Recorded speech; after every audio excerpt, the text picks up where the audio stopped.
Boa noite, amigos e amigas internauta. Continuando o nosso debate especial essa semana, diálogo sobre a igualdade racial. O tema da noite de hoje é afroempreendedorismo, um caminho coletivo para a autonomia econômica. E o companheiro que vai ajudar a gente a fazer uma reflexão sobre o tema é o companheiro Antônio Tobias, administrador de empresas com MBA em gestão estratégica de empresas, especialista em planejamento e marketing, atrativos e destinos turísticos. Atuou como consultor em responsabilidade social, direitos humanos, políticas públicas, empreendedorismo, planejamento estratégico e turismo. Desde 2002, é professor universitário em cursos de graduação e pós-graduação. Antônio Tobias tem experiência na administração pública como secretário de Desenvolvimento Econômico, Ciência e Tecnologia de São Carlos e secretário de Turismo de Brotas, também interior de São Paulo. É diretor da Associação Brasileira de Administradores da Sindaesp, Sindicato das Empresas de Administração do Estado de São Paulo, e da CSB São Paulo, Central dos Sindicatos Brasileiros. Deixa eu trazer aqui para a live logo da noite de hoje o nosso camarada Antônio Tobias. Boa noite, Antônio Tobias, tudo bem?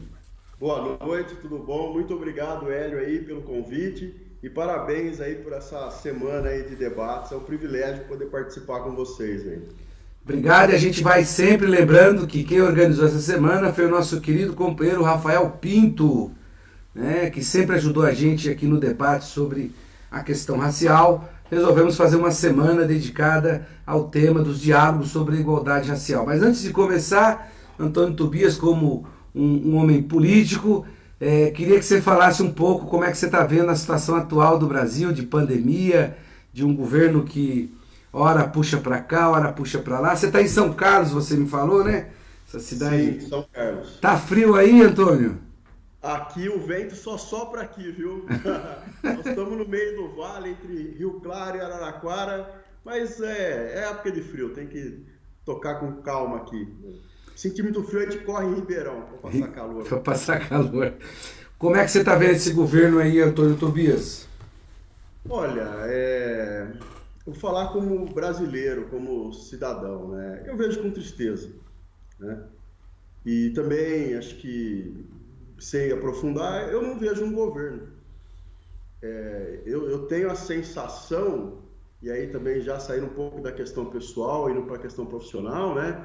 Que, enquanto profissional que trabalha com políticas públicas, que há aproximadamente 3, 4 anos a gente não tem governo, né? E esse que aí está não sabe para que veio e onde vai. Isso antes da pandemia, né? Aí a gente pega uma pandemia que afetou o mundo todo, tanto em questões econômicas como sociais, e você não tem um governo, não tem... Eu não quero generalizar, né? Talvez tenha ali um ou outro ministro, existem pessoas que trabalham na máquina pública que estão há algum tempo, mas de uma forma geral, despreparados, né? Despreparados para tocar o Brasil, os desafios de tocar o Brasil, um país continental, um país diverso. Vocês rodam aí o Brasil, a gente sabe, né? Então é com tristeza, né? A gente pensa no futuro da nossa família, dos nossos filhos. A gente vê que, infelizmente, o país hoje, na minha opinião, é um país sem governo. É, isso aí. E partindo para o tema que a gente decidiu debater hoje, o Tobias, né? Conhecido como Tobias? Tobias. Tobias, eu também já ia partir para o Tobias. Tobias, afroempreendedorismo, o que é isso? O que você tem para poder ajudar a gente nessa reflexão dessa semana? Como você disse inicialmente, eu sou formado em administração de empresa, né? E há mais ou menos 22 anos eu trabalho com empreendedorismo, né? Olhando para micro e pequenas empresas, sou um profissional apaixonado pela micro e pequena empresa. No início, tratando com empreendedores de forma geral, empreendedor de vários segmentos, seja aqui da minha cidade, na área de inovação, de turismo e tudo mais. Mas a partir de 2010, né, eu tive uma oportunidade de ter um contato maior com os nossos empreendedores. Aí eu digo os nossos empreendedores, assim, o empreendedor negro, né? E era um momento que essa discussão já existe há anos, a gente já tem essa discussão presente há anos, da presença do empreendedor negro, mas em 2010 eu fiz um trabalho para a Prefeitura Municipal de São Paulo, né, para a SP Tours. São Paulo, na época, estava se preparando para a Copa do Mundo, né? São Paulo é um dos principais destinos turísticos do mundo, né? Está aí entre a quinta e sexta maior cidade do mundo, recebe muito turista. E naquela ocasião a cidade demandava a estruturação de produtos turísticos, né? E a minha empresa tem uma empresa de consultoria, a gente fez uma proposta, a proposta foi aceita, né, para oferecer um produto turístico a mais para a cidade de São Paulo. E na ocasião a gente propôs a criação do roteiro afro. Não sei se você conhece, Hélio, se você já ouviu falar, mas Não, a não cidade de São conheço. Paulo, a cidade de São Paulo, a partir de 2012, ela passa a ter oficialmente, né, no seu leque de roteiros turísticos, um roteiro afro, né? E por que que eu estou dizendo desse roteiro afro? Eu sou nascido em São Paulo, eu vou fazer um parênteses que se você me permite. Eu sou nascido em São Paulo, sou da cidade de São Paulo, sou nascido aí no Bexiga, né? Perto da Vai-Vai ali, né? Então, sou corintiano também, fique registrado, né? Nasci em São Paulo, torço para Vai-Vai, corintiano. E quando dessa oportunidade de fazer o roteiro afro, eu, nascido em São Paulo, tenho uma relação muito próxima com a cidade, me vi resgatando um pouco da minha história, enquanto homem negro, né? E da minha infância, da minha juventude, porque esse trabalho ele visava exatamente o quê? Fazer uma leitura de áreas históricas, de pontos turísticos que tinham como referência a cultura negra. E essa era uma demanda do movimento negro de alguns anos, né? Na ocasião a gente teve o apoio da Cone, através da Laia, né? Na ocasião ela que estava lá na Cone, nos apoiou. Então não só foi feito um levantamento de atrativos culturais, como também foi possível nesse trabalho conhecer empreendedores negros que atuavam com cultura, artesanato, né, e outros segmentos ligados à cultura negra. Então esse foi o primeiro momento em que eu que lidava com empreendedorismo ao longo já de 2010, já tinha aí uns 10 anos, né, passei a ver a força do empreendedor negro na cidade de São Paulo. E o quanto é importante quando você tem o Estado ou uma política pública que ajuda a evidenciar esse empreendedor negro, e no caso também essa cultura negra, né? Então, 2010 foi o ano que eu tive o primeiro contato com esse empreendedorismo negro. E até também aproveitando para fazer uma homenagem, terça-feira agora foi aniversário do Tebas, né? Figura que poucos conhecem, né? Mas Tebas era um escravo, consultor, que ficou muito conhecido na cidade de São Paulo no século XVIII, quer dizer, no século XVII, como um hábil consultor. Inclusive, ele foi o responsável por construir a primeira versão da Catedral da Sé, né?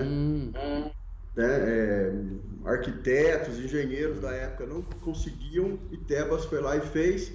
E por que eu estou dizendo de Tebas, né? Nessa pesquisa que a gente fez, a gente tratou algumas figuras da história negra da cidade de São Paulo, e nesse resgate apareceu o Tebas, que lá atrás, né, era uma referência as pessoas falavam assim, você é Tebas. Quando alguém dizia você é Tebas, queria dizer que você era empreendedor, que você era criativo, que você era inovador, que você era batalhador. Então você vê, você tinha lá um ex-escravo com uma habilidade de construção muito grande, né, que passou depois a empreender como liberto e que por muitos anos foi referência de empreendedorismo e de inovação. Então, a gente vê que São Paulo tem muito da nossa história negra, né, nossa história de empreendedorismo negro para ser resgatada, né? Então, aproveitar e fazer essa menção ao Tebas aí, que foi um grande empreendedor da cidade de São Paulo, né, e ajudou a construir um pouquinho dessa história de luta dos empreendedores negros, lógico, num momento diferente, né, ali bem próximo da escravidão. Né? Bom, mas então voltando à questão, eu falo bastante, viu, Hélio? Se deixar a mania de professor, eu sigo 1h30 sem, sem respirar. O Então, fica à objetivo vontade nosso, o para. objetivo é nosso é que você fale mesmo. Nós estamos aqui para aprender nessa semana de Acho que é diálogo isso. sobre a igualdade racial. Acho que a gente fazer um bate-papo, né? Bom, então, nesse resgate, né, que foi o roteiro Afro, eu pude então visitar vários territórios, essa é uma questão importante, né? Nós temos territórios que são territórios negros de hoje, né? Inclusive eu estava assistindo a conversa sua com a professora Palermo, né? Falando sobre os levantamentos da Palmira, desculpa, com a A professora professora Palmira, Maria Palmira. a professora Palmira, Maria Palmira. Uma isso, né? gênio. Fantástico, né? Então, assim, nós temos hoje em São Paulo esse levantamento dos territórios, que são os territórios negros atuais. Mas é importante a gente conhecer quais eram os territórios dos negros no século XVII, século XVIII, né? Então, a gente tem ali a região do Bexiga, que todo mundo fala, Bexiga é italiano, mas Bexiga antes foi região de negros, de resistência. Ali no Bexiga a gente tinha quilombo, né? Então, a gente tem vários territórios dentro da cidade de São Paulo que já foram ocupados por negros, tem histórias, mas principalmente para voltar à questão do empreendedorismo. Foi possível identificar arranjos empreendedores ligados à cultura afro que merecem uma atenção mais importante, né? E aí eu vou citar alguns, para não ser muito cansativo. Um exemplo, no nosso roteiro entrou os centros de candomblé, umbanda e tudo mais, né?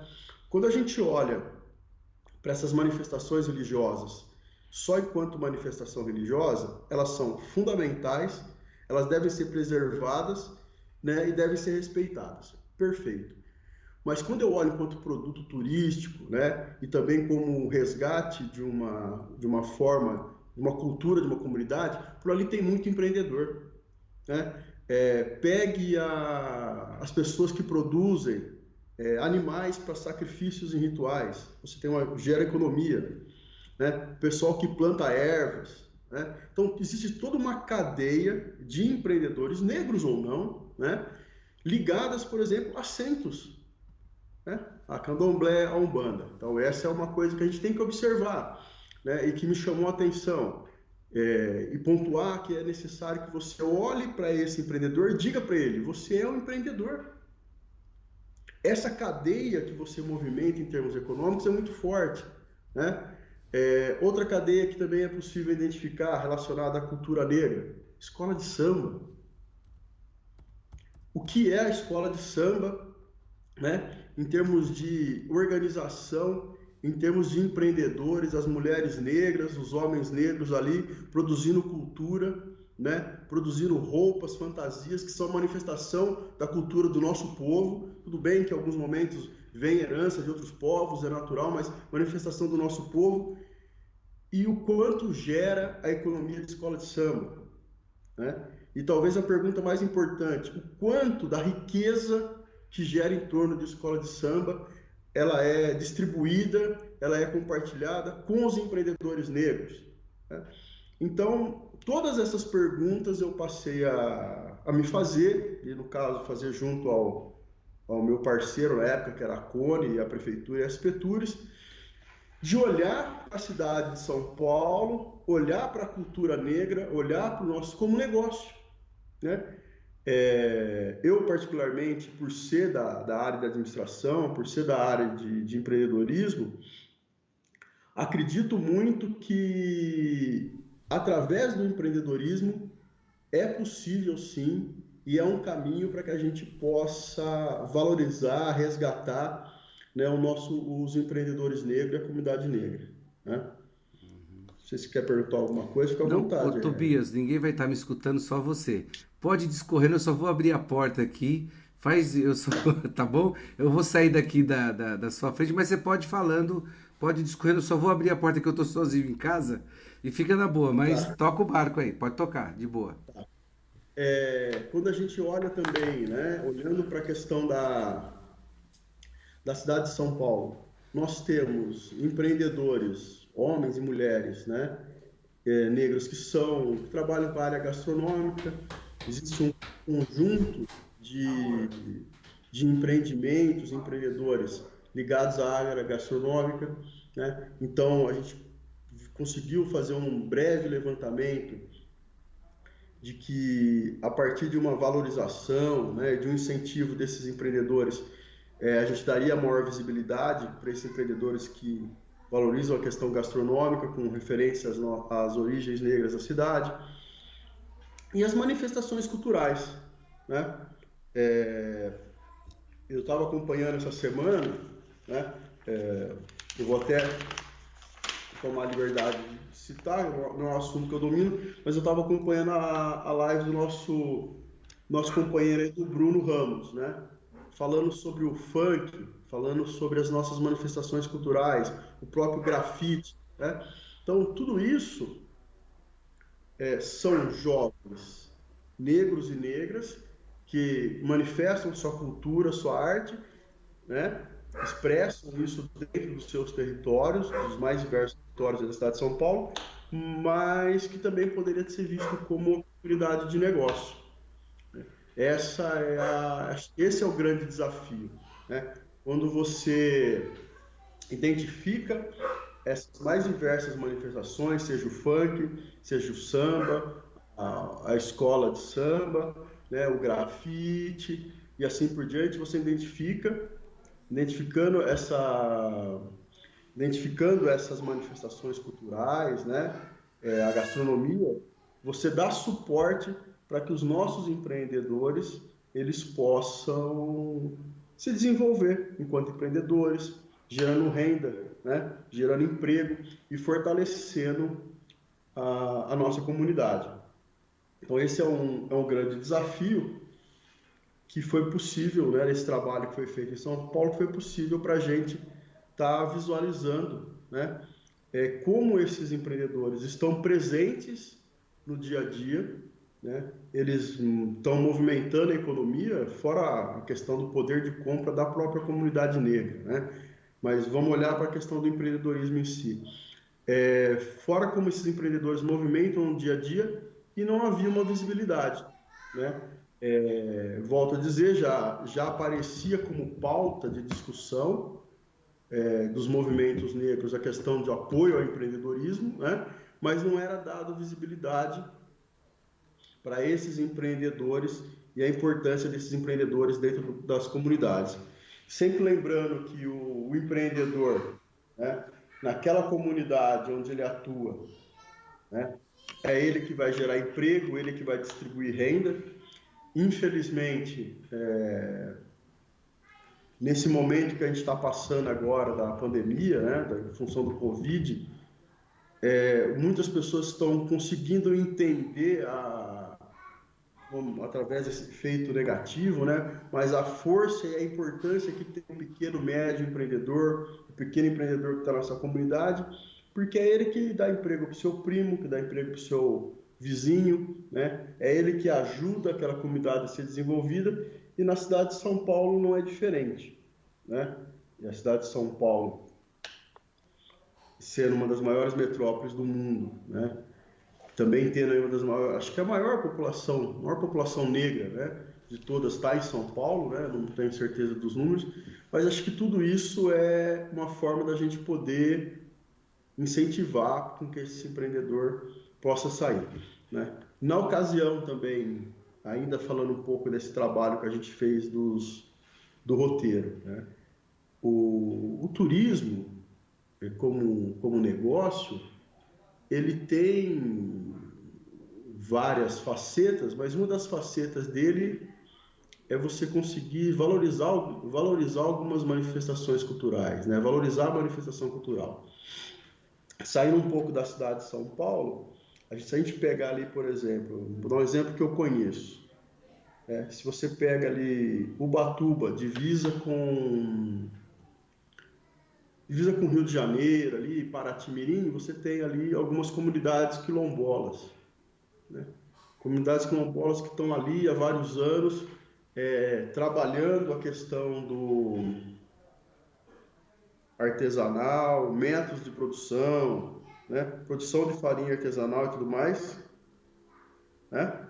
Mas quando você consegue se aproximar desses empreendedores quilombolas, dar qualificação, fazer com que eles se entendam como empreendedores, buscar oportunidades de mercado, né? Você pode ajudar para que eles cresçam muito enquanto empreendedores, né? Que eles também passem a valorizar aquela cultura. O jogo, E aqui pega sinal? essa valorização, oportunidade de trabalho e tudo mais. Então, acho que um grande desafio é esse, né? A gente identificar que existem esses empreendedores, valorizar esses empreendedores e qualificar esses empreendedores.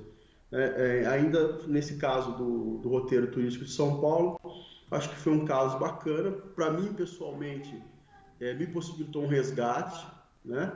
E me abriu os olhos enquanto profissional que pensa planejamento, desenvolvimento territorial, para esse potencial empreendedor do empreendedorismo negro da cidade de São Paulo. Então, esse foi um caso bacana e mudou também um pouco a minha perspectiva, né, de como atuar na questão empreendedora. Vocês têm... Tobias, você me desculpa porque eu combinei com o Tobias aqui um arranjo, porque eu estou sozinho em casa para abrir a porta, mas deu tudo certo, o Tobias tocou. Tobias, deixa eu ver aqui quem está na nossa live aqui. Deixa eu ver quem está na nossa live aqui. A Célia dos Passos, a Ariana Lopes, a Edneia Vilela, a Camila, a Thaís, Richard, não, só vou falar Thaís. O sobrenome eu não consigo falar não. É Richard Dlasrissa. Nossa, é russo o negócio. A Bia Santana, a Vera Nogueira, o João Araruna Cabral, grande companheiro João Araruna, voltou aqui com a gente, tá lá em São João Araruna, lá do norte de Minas Gerais. A Rosana Lucena, o Valmir, que é dirigente do Sindicato dos Químicos e também do Coletivo Racial. O Valmir pergunta aqui, Tobias, os negros empreendem também por falta de oportunidade na sua área de atuação por conta do racismo estrutural ou é coisa da minha cabeça? Isso é o que o Valmir segura essa resposta aí do companheiro Valmir Moraes. O Jerônimo Barreto manda um boa noite aqui da nossa querida São Mateus. O Alair Barbosa, a Vanessa Nascimento, Edith Paz, o Otávio também está aqui com a gente, da Zona Norte, o Ronald Araújo Melancia, a Maria Regina, o Renato, o Renatinho, a Geraldina, a Lenilda, o Adalberto, a Jordana, a Rafaela, o Henrique Nascimento, o Matheus, a Roseli e o nosso querido Rafael Pinto. Opa! Tá, o mestre está ouvindo? Pô. O mestre já entrou primeiro aqui. Deixa eu acertar o cabelo aqui, ó. E a Janete Basílio, que acabou de entrar. Essa pergunta do Valmir, essa questão que ele coloca aí, que você não empreende por causa do racismo estrutural. A gente, a semana inteira estamos debatendo isso aqui. Tem a ver, mas na sua concepção também existe uma dificuldade dos companheiros? O que você acha, o Tobias? Eu vou dar duas respostas para o Valmir. Porque pelo que eu entendi, ele perguntou do meu caso, né? O meu caso particularmente. No meu caso, Valmir, não. No meu caso, eu resolvi empreender logo no meu primeiro ano de faculdade. Então, eu fiz faculdade pensando em ser empreendedor e seguir dessa forma. Então, pontualmente, no meu caso, não. Foi um projeto profissional, deu certo. Agora, olhar de forma geral, sim. Às vezes, a gente percebe que muitos empreendedores... né? Muitos empreendedores negros acabam empreendendo por não achar oportunidades no mercado de trabalho, né? Então aí você vai fazer o quê? Você tem que pôr comida em casa. Você vai passar fome? Você tem seus sonhos. Vamos esquecer o passar fome. Eu não gosto, não é? Parece que todo empreendedor negro está passando fome, né? A gente sabe que a gente está numa dificuldade, mas você tem sonhos, você quer realizar seus sonhos, você quer batalhar um futuro melhor, né? Ter uma casa, ter filhos, ter família, trocar um carro, e muitos precisam do básico, que é se alimentar, e aí você não acha oportunidades de emprego, ou aquelas oportunidades são sempre as mesmas, né? Você tem que ser o porteiro, você tem que ser o segurança, você não pode ser o diretor, não pode ser o gerente. aí a pessoa parte para o empreendedorismo. Acredito sim, né? E pela nossa experiência aí rodando pelo Brasil, a gente vê que alguns são levados a empreender, porque o mercado de trabalho ainda tem algumas portas fechadas para o profissional negro. E principalmente as portas quando é para cima, né, Hélio? Quando é para Uhum. cima, a gente vê que ainda há dificuldade do negro subir o degrau para cima. Então, acho que o cara fica ali na empresa e fala: Meu, eu tô aqui, não sou valorizado. Ele resolve sair e empreender, né? Então, acho que não sei se eu respondi. Não, perfeito, porque tem, Tobias, até para a gente localizar os companheiros que estão na live com a gente, para não fazer mistura, porque aqui nós estamos falando sobre o afroempreendedorismo, dentro da lógica de aonde o Tobias acabou de colocar, de aonde esse mercado que se fecha para a comunidade negra, ou como diz o nosso amigo hoje, ou da comunidade preta, enfim. Mas há um racismo estrutural muito forte, em que a maioria das opções que o negro tem também seja talvez procurar, tentar se virar de qualquer forma, porque não te dão espaço. Nós fizemos uma discussão muito boa com o T. Caçula hoje, que ele fez a questão estrutural do racismo desde antes entre aspas, abolição da escravatura até os dias de hoje, que mostram que o mercado de trabalho, sim, ele é seletivo pela cor da pele, infelizmente. E aí que você falou uma coisa importante, para cima é mais difícil ainda. Eu tenho um exemplo claro, o Tobias, do nosso sindicato dos químicos, o seu Adelso, companheiro Adelso, ele foi presidente do sindicato dos químicos em 60 e foi deposto pelo golpe militar em 64, perseguido, né, foi preso. O Adelso era negro, né? O Adelso e era quando ali o movimento tinha no movimento sindical bastante atuação. De lá para cá nunca mais tiveram o mesmo espaço. O período da ditadura militar, uma das coisas que ele fez foi realmente aumentar essa diferença, essa segregação. E a gente é cobrado, e tem que ser mesmo, que é onde é que esses companheiros estão, em que posição hierárquica eles estão. Porque tem muita gente competente que, por causa ainda do racismo estrutural, não tem espaço. Que é o diferente que você está falando com relação ao empreendedorismo. Não tem gente que fala assim, vocês estão agora falando que o mercado quer que todo mundo é empreendedor. Não, a gente sabe que o mercado aí cria um contingente de reserva de trabalhadores que não tem, que tem que estar desempregado para sempre estar na rotatividade da mão de obra, mas a questão do negro na sociedade tem esse componente sim. Muitas vezes ele tem que partir para a iniciativa de sobreviver das suas próprias condições, e aí o empreendedorismo é uma das formas que a gente está conversando com o Tobias de tentar melhorar o seu padrão de vida, a sua condição social, que a gente vem discutindo, né? Antes que alguém entre no chat e fale, vocês estão defendendo o capitalismo e o empreendedorismo. Não, tem que localizar o debate, né, Tobias? Eu acho que assim, essa é uma colocação importante, né? Eu lembro que não vou me aprofundar, até porque eu não tenho conhecimento para isso, mas eu lembro assim, o meu sonho, né, quando adolescente, era fazer ciências sociais aqui na Federal. Né? Eu sou de São Carlos, Federal, mas no final caminhei para fazer administração, num primeiro momento, porque fazer administração era mais fácil eu ter meu primeiro emprego. Tá? Mas vamos lá, como eu penso, né? E eu converso muito com o Rafael disso, a gente teve uma experiência bacana, eu vou falar um pouco mais para frente aí de um projeto junto com o Rafael. Existem várias discussões. O capitalismo está aí, está posto. Né?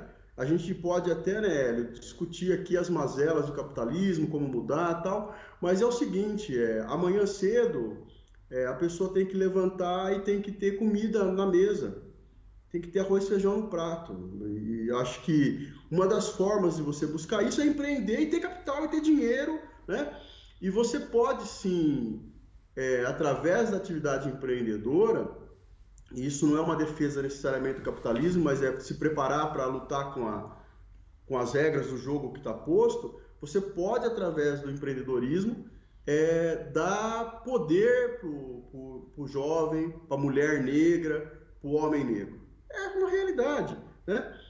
Então, assim, eu acho que nos últimos anos o que a gente tem colocado não está se substituindo a necessidade de se combater o racismo estrutural nas empresas. Mas você está trazendo para o jovem negro, para a mulher negra, para as comunidades negras, mais uma oportunidade deles poderem ter dignidade dentro de uma sociedade que tantos o oprime, que é uma sociedade capitalista, né? Então eu vejo muito dessa forma, que empreender dentro do sistema capitalista, né, uma alternativa para que o nosso povo, que gera 1,5 trilhão de riqueza dentro das nossas comunidades, possa empreender e ficar com uma fatia pequena desse dinheiro que a gente gasta por aí, né? Então, acho que a nossa luta é muito nesse sentido.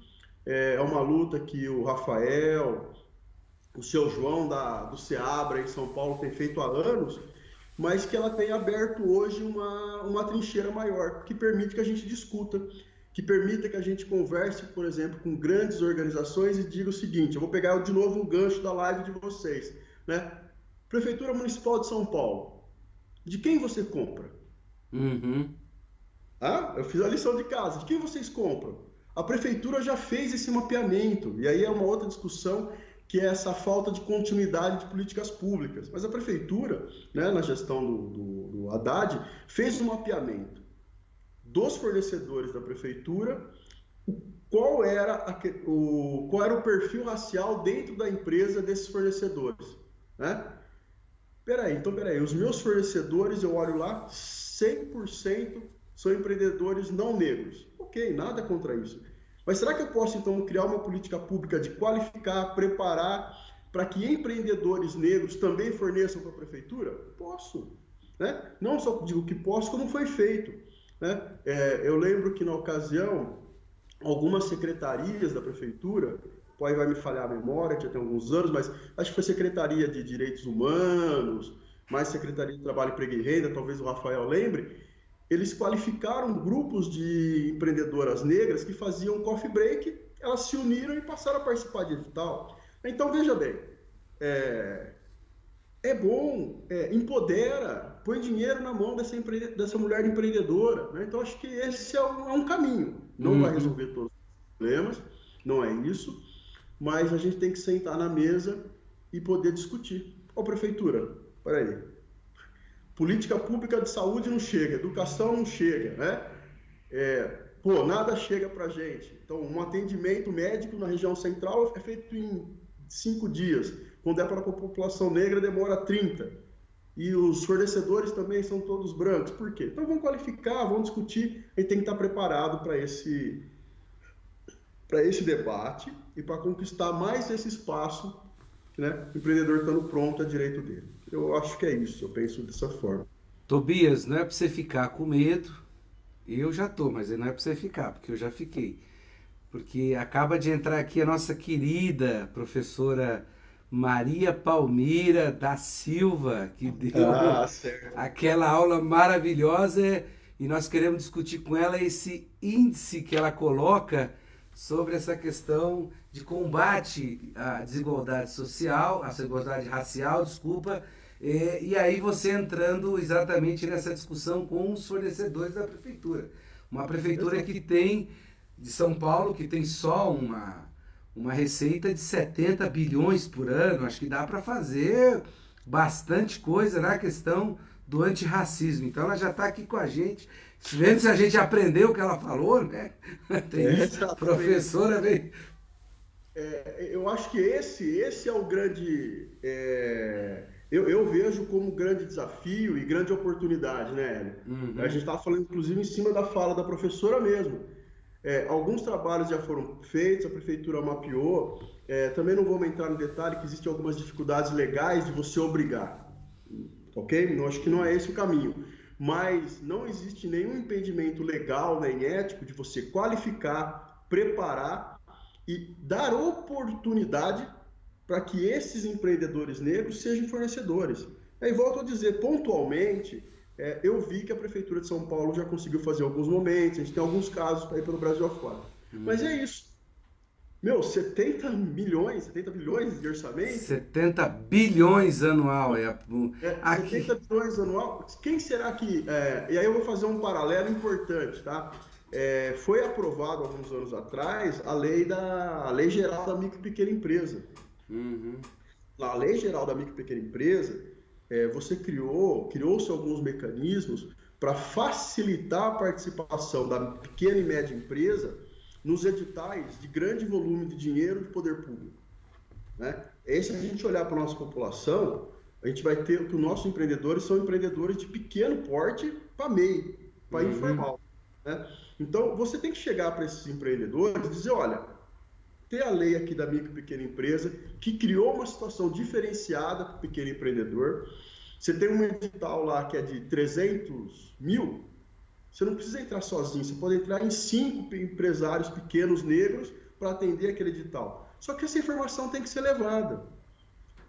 É aí que vem a questão da qualificação, do preparo, de chegar essa informação até os nossos territórios, né? Que é uma coisa que a professora disse também. A saúde não chega, a educação não chega, a qualificação às vezes também não chega da forma que deveria, para que esse nosso empreendedor possa estar preparado e brigar em condições de igualdade, né? E aí, só para encerrar aqui, eu vou falar um número, né? Talvez eu volte nisso se tiver tempo com mais calma, mas em 2012 foi feita uma pesquisa, a primeira pesquisa nacional para identificar o perfil do empreendedor negro, né? Isso é um trabalho do Sebrae, tive a oportunidade de trabalhar junto com o Sebrae nacional nesse item, né? O empreendedor negro ganha em média R$ 1.246. O empreendedor branco ganha R$ 2.700. Nós estamos falando de metade, né? Então, mesmo na questão do empreendedorismo, nós temos que entender, nós temos que trazer o assunto na mesa e falar, não, alguma coisa tá diferente. Por que o empreendedor negro ganha metade do empreendedor branco, né? Então, esse é o nosso grande desafio, onde a gente está caminhando. Tem uma proposta aqui, Tobias, do pré-candidato a prefeito pelo Partido dos Trabalhadores, Gilmar Tato, de radicalizar a descentralização e dar autonomia para as subprefeituras. Eu não sei qual é a população de São Carlos, mas eu vou te falar que as subprefeituras nossas aqui tem em torno de 400 mil pessoas.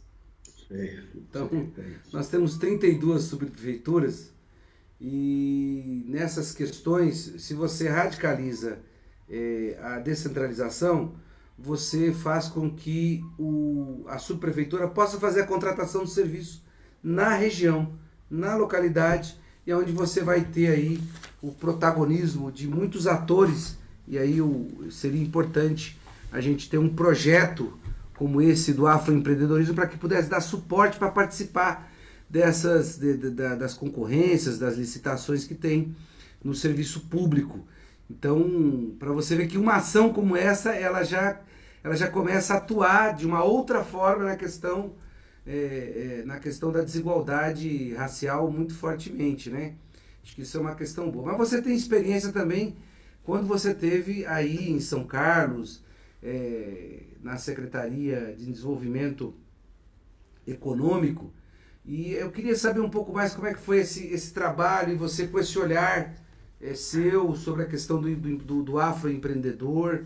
Queria que você me falasse. Você falou que tinha mais um caso para contar. Eu vou contar o caso primeiro, que eu acho que ele é mais relevante, né?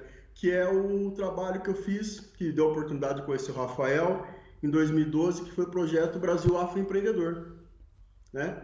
O Projeto Brasil Afroempreendedor eu vejo como uma conquista, né, do João Bosco, do Anseabra, do Rafael, do Nogueira, que são aí militantes do movimento negro de anos, em várias batalhas, mas que também assumiram a batalha do empreendedorismo e foram junto ao Sebrae pedir para que o Sebrae, enquanto referência em empreendedorismo, ajudasse.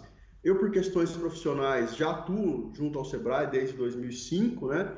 Naquela ocasião estava no Sebrae Nacional e me chamaram, né? Foi um orgulho me chamar a ajudar. Então foi o primeiro projeto de escala nacional. Nós trabalhamos em 14 estados brasileiros identificando o perfil do empreendedor negro, quem é esse empreendedor, o que ele faz, quais são suas dificuldades, né? E conversando, né? Tendo a oportunidade de, em cada estado ali, estar olho no olho, conversando com a mulher negra empreendedora, que acho que isso é uma outra coisa importante a gente dizer, Hélio, né? Que não só pelos números, né? Mas a realidade nos mostrou que o empreendedorismo negro é o empreendedorismo da mulher negra.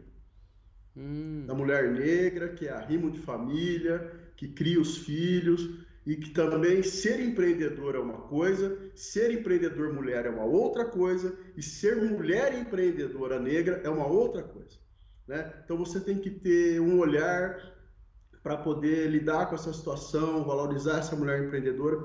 Então é o projeto Brasil Afroempreendedor, que foi o começo da iniciativa de se construir uma política pública nacional de apoio ao afroempreendedorismo. Na ocasião, a gente teve um protocolo de intenções assinados entre a Presidência da República, no caso, a nossa presidente, a Dilma, junto com, infelizmente eu esqueci o nome dela, que era a presidente que era a ministra da Igualdade Racial, né, o SEBRAE e várias entidades do movimento negro assinaram um protocolo para se discutir. E veja bem, e olha que interessante,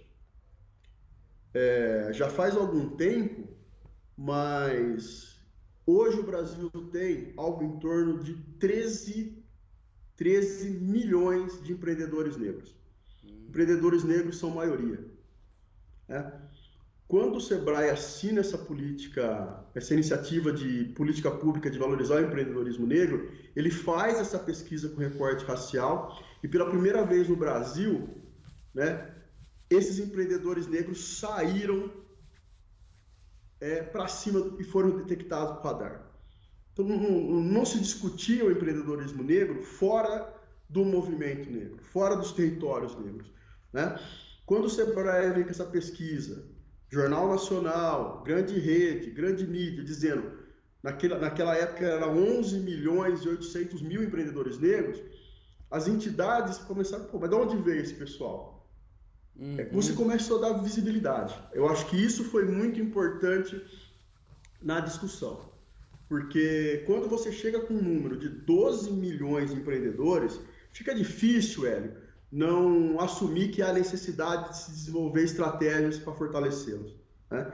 Então essa foi uma experiência muito rica e aí a gente partiu para esses 14 estados, conhecendo melhor esses empreendedores, os desafios de cada estado. Você trabalhar o empreendedorismo negro em São Paulo, capital, é uma coisa.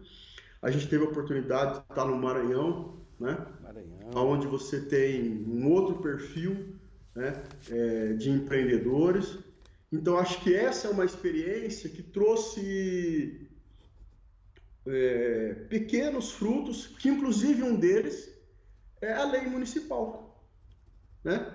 Através do trabalho da Márcia, do Rafael, que foram os consultores no estado de São Paulo, na cidade de São Paulo, não no estado, desculpa, articulou-se a aprovação dessa lei municipal de fomento ao empreendedorismo, né? E isso não ficou só em São Paulo, né? A gente conseguiu fazer isso em vários lugares do Brasil. Então esse é um caso bacana, né? E que mostrou que a necessidade de você olhar para esse volume de empreendedores, entender esses empreendedores e não chegar com soluções prontas, né? E tendo em vista agora o que está acontecendo em São Paulo, né? O pessoal tem conseguido se aproximar bastante do SEBRAE São Paulo para ajudar nesse processo. Se a gente fala que, Tobias, que 53% da população é negra, é preta, né? Nós estamos falando mais ou menos em 100 milhões de pessoas, né? Do universo de 210 milhões de habitantes do Brasil, 100 milhões de pessoas são negras. Dessas 100 milhões, como a gente tem sempre ressaltado aqui, que os negros sempre estão ocupando os postos de trabalho, sempre são minoria nos postos de trabalho legalizados, nem estou falando nos postos mais hierarquizados, que é quase nula a participação, né? Você não vê praticamente a participação. Então quer dizer que estão muitos na informalidade. E aí você fazer estratégia, construir estratégia para poder alcançar e dialogar com esse, com esse povo é muito importante, né? Porque você está falando de 100 milhões de pessoas, que desses 100 milhões, nós devemos estar quantos na informalidade aqui? 60 milhões? 40, 70 milhões? É gente demais, né? Olha o MEI. Aqui eu vou fazer um elogio e uma ressalva, né? Se você me permite, porque eu não quero ficar em cima do muro. Eu acompanhei desde o início a gestação da ideia do MEI. Acompanhei, né? Não participei. Quando a ideia já estava bem desenhada em Brasília, eu tive a oportunidade de trabalhar lá em Brasília junto com o Sebrae, mas já a ideia pronta. O MEI foi um caminho. Existiram vários erros nesse caminho, mas existiram muitos acertos. De você tirar o empreendedor da informalidade, dá para ele pagando lá R$60 por mês. Eu vou de novo falar da mulher negra empreendedora, né? Como que essas políticas públicas e você trazer, dar legitimidade, né, são importantes. Mulher empreendedora, vamos supor que ela faz um salgado para vender ali na comunidade, ela depende daquela renda. Ela fica grávida. Tem que se afastar. É informal, não tem como se afastar. Ou sofre um acidente de trabalho fazendo um salgado, um bolo, tem que se afastar por um mês. A MEI permite hoje que a mulher se afaste por gravidez, permite que o homem ou a mulher se afaste por acidente. Então você dá para esse empreendedor que estava informal, primeiro, quando você conversa com ele, você vê que ele se formalizou, na grande maioria dos casos, ele fala, que bom, eu não sou mais um clandestino, eu não preciso ter medo de fugir do rato, eu posso ir numa empresa, eu posso ir numa prefeitura participar de uma concorrência, eu posso tirar nota, né? Teoricamente eu posso ir no banco pedir crédito, né? Eu estou formalizado, mas essa é uma outra discussão, acho que não vai dar para a gente entrar hoje. Então você veja bem, é importantíssimo, né? É importantíssimo. Mas a gente tem que entender que pegando a fala dos amigos, né, que falaram anterior a mim essa semana, pegando a fala do Bruno Ramos, né, eu não posso achar que o empreendedor, né, do centro da cidade é o mesmo empreendedor que está lá, né, empreendendo em São Mateus, né? Eu não posso achar que o empreendedor que está empreendendo na Avenida Paulista, ali no centro, é o mesmo empreendedor de Itaquera, cidade de Tiradentes, mas eu não posso esquecer que nesses territórios, que no caso dos que eu estou citando são territórios negros, existem sim empreendedores, né? E eu tenho que levar estratégias, eu tenho que levar um conjunto de conhecimento e principalmente ferramenta de diálogo para eles. Qual é a lógica desse território? Como que eu posso auxiliá-los para que principalmente a geração de riqueza e de renda fique naquele território, né? De novo, essa riqueza gira, a gente sabe, esse também é um outro número importante. Hoje, qualquer conversa que a gente tem aí do movimento negro, surge 1 trilhão, tal, é importante o número. Agora, como que a gente se apropria disso? Né? Empreendendo. Acho que esse é um caminho, né? Acho que empreendendo. Super válido, porque só nessa conversa a gente viu que se você empreender no território, você combate o racismo também, desde que você dê ferramentas para os empreendedores, que na maioria das suas vezes que estão nesse território, 60% aqui da periferia de São Paulo é composta pela população negra e que está nessas regiões. Então, fazer ações aí é também de uma forma indireta, está promovendo a igualdade racial, que é o que a gente está atrás, né? Que a gente está perseguindo. Então, eu acho muito... Assim, pode falar, Tobias.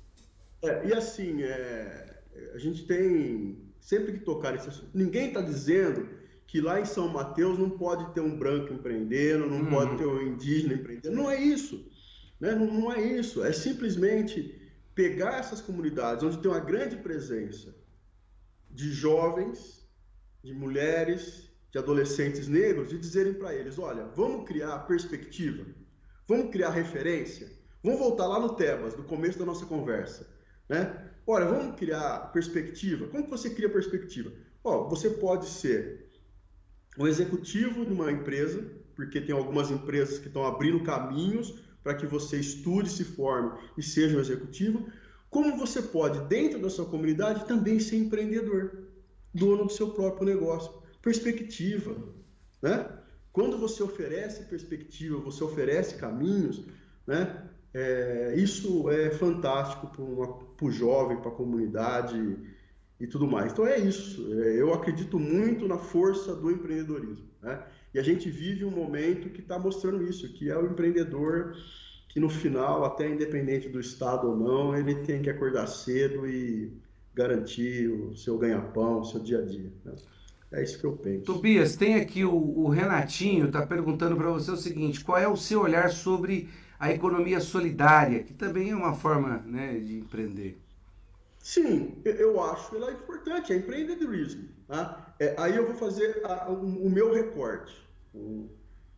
Eu trabalhei por muito tempo com economia solidária, inclusive antes de ser secretário de Ciência e Tecnologia, já trabalhava com a economia solidária aqui da cidade. A gente tinha eu fui gerente de uma incubadora de empresas aqui, e uma das áreas é que a gente também apoiava a economia solidária, né? Eu acho que a economia solidária, o conceito se desenvolveu muito. Acho que lá atrás se pensava em economia solidária, se pensava naquela questão. E aí não há demérito no que eu vou dizer, tá, Érica? Mas só se pensava assim, economia solidária, vão ajudar o pobre, vão ali dar aquela coisa assistencialista. Acho que essa é a palavra. Antes se associava economia solidária com assistencialismo e tal. Mas eu vejo que, pelas minhas experiências, né, que hoje a economia solidária eles são empreendedores. Só que são empreendedores que constroem uma cooperativa, constroem uma associação, constroem um modelo de desenvolvimento, um modelo de distribuição de renda que não está concentrado na figura de um único indivíduo. Perfeito. Mas o objetivo é, vamos na nossa cooperativa, vamos na nossa associação, né? Se apropriar de uma oportunidade de mercado, vamos reciclar lixo, porque lixo é dinheiro, e vamos tornar isso uma renda para nós. Vamos desenvolver trabalhos artesanais com uma técnica quilombola e gerar renda para a nossa comunidade. Então eu vejo que a economia solidária hoje ela tem se desenvolvido e tem êxito em várias comunidades, né? Eu tive a oportunidade de visitar ali a região de Ilhéus, onde através de uma cooperativa, quilombolas da região ali de Ilhéus, eles distribuem produtos da agricultura familiar. É um programa de economia solidária, gera renda, distribui renda para todo mundo, e com isso eles conseguiram colocar o produto deles no mercado que está sendo distribuído aí para os nossos irmãos comprarem e tudo mais. Então acho que é um movimento que vem criando força e são empreendedores, né? Só que tem uma visão mais voltada para o coletivo, que é importante, né? Não sei se eu respondi, mas é isso que eu acho. Beleza, respondeu sim. Deixa eu ler quem mais passou aqui. A Luza Rodrigues também está aqui com a gente. O Flávio Eugênio também está aqui com a gente. A Joana também. A Rose Cleire também está aqui. E diversos companheiras que passaram aqui pela nossa live nessa discussão sobre os diálogos sobre igualdade racial. E hoje com o nosso amigo Tobias, falando sobre afroempreendedorismo, um caminho coletivo para a autonomia econômica. Foi o que a gente tratou nessa live de hoje. Eu queria que... Nós já estamos chegando ao final, aqui parece que não, mas vai rápido, né? A coisa anda rápido.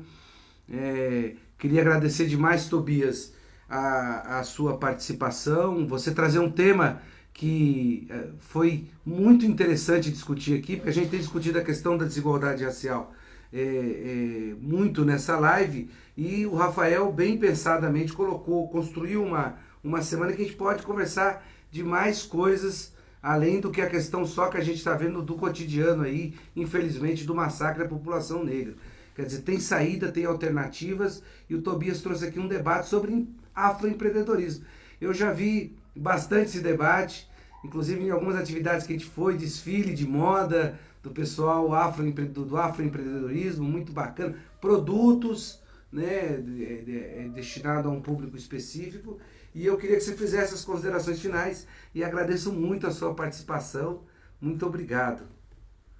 Eu gostaria de agradecer, né, Hélio, você, a sua equipe, ao Rafael pelo convite, dizer que a gente está sempre à disposição, a admiração aí que eu tenho pelo trabalho do Rafael, um batalhador, e essas batalhas são assim mesmo, né? A gente precisa juntar as pessoas para conseguir conquistar aos poucos, mas eu acredito que tem avançado muito e me sinto muito privilegiado de poder ter conversado com vocês aí sobre esse assunto que também para mim é um assunto que eu tenho uma paixão muito grande e acredito que é um caminho para o nosso povo poder ter perspectiva e crescer na nossa sociedade. Tobias, forte abraço, axé, fique com Deus, tamo junto, valeu mesmo aí por essa participação. Obrigadão, valeu pelo convite, valeu. É isso aí, falamos com o nosso amigo Tobias. Conversamos nesta noite com o companheiro Antônio Tobias sobre o afroempreendedorismo. Ele nos falou sobre o potencial empreendedor da população negra através da riqueza de sua cultura. Mesmo diante das oportunidades, também existe a questão de que, muitas vezes, essa população é menos esclarecida, trabalha com menos funcionário, fatura menos e tem menor acesso ao crédito e captação. Isso evidencia os pilares da desigualdade ao longo da história. O racismo estrutural que temos debatido aqui nas lives, é necessário intervir nessa lógica e, através de políticas públicas, fortalecer e dar visibilidade a esses empreendedores e empreendedoras que geram emprego e renda. Além das questões econômicas, estamos falando de protagonismo político, de consolidar a nossa democracia em qualquer espaço que o cidadão deseja atuar em condições de igualdade. E também o Tobias falou aqui muito bem que falar em afroempreendedorismo é falar da mulher negra, que muitas das vezes é arrimo de família e ela que toca todas as questões do lar. Então, o desafio é criar oportunidade. Estamos juntos nessa tarefa. Uma boa noite, fiquem com Deus. E essa semana é toda dedicada aos diálogos sobre a igualdade racial. Amanhã às 14 horas teremos live com a companheira Mona Ricumbi, que é atriz, bailarina e cadeirante. Ela conversa com a gente sobre PSDs, a questão da diversidade e o pertencimento. Uma boa noite.